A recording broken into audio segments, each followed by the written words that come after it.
Isang mapagpalang araw po sa ating lahat. Ako si Godfrey Quizon and this is my devotion for today, May 30. And ang topic po natin for today is, may error ba ang Bible or inerrancy? Ang ating scripture po for today is 2 Timothy chapter 3 verse 16 to 17. Basahin ko po. All scripture is God-breathed and is useful for teaching, rebuking, correcting, and training in righteousness, so that servant of God may be thoroughly equipped for every work. So, ano po ba yung ibig sabihin po nito? Or ibig sabihin ng concept ng inerrancy?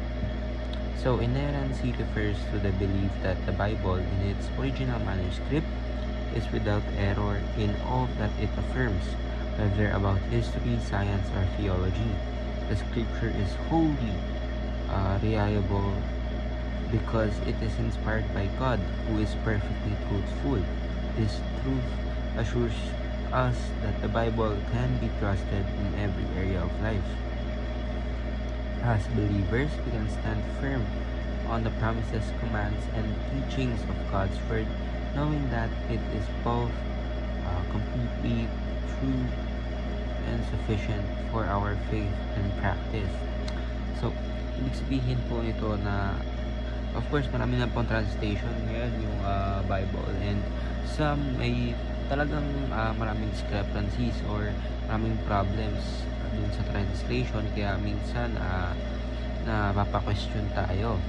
Pero of course, yung original manuscripts na ginawa ng mga apostles and yung mga disciple, mga apostles din is ayun talaga is yung talagang pinakatama, kasi sa kanila nag-originate po yun, yung mga manuscripts na kinopya-kopya or pinasa-pasa po. So dun po is ayun po yung talagang yung tama talaga. And of course, ngayon hindi naman natin may iwasan on ngayon sa days translation, marami rin pong nangyayaring mali. Pero of course, ang ating teaching for today is inerrancy applies to the original manuscript, gaya na sabi ko kanina po. Inerrancy means that the Bible has no error. Of course, si God po, inspired by God yan. So, ibig sabihin, our God is truth, the truth, justice, and love. So, inerrancy is rooted in the character of our Lord and Savior Jesus Christ. Of course, ang character po ng ating Panginoon, He is the truth and the way, truth and life, and of course, ang ating Panginoon po ay magsabi ng totoo lagi, kasi ayun po ang characteristic po ng ating Panginoon, at ayun ang Panginoon ang truth, kasi siya po ang creator po ng lahat ng bagay.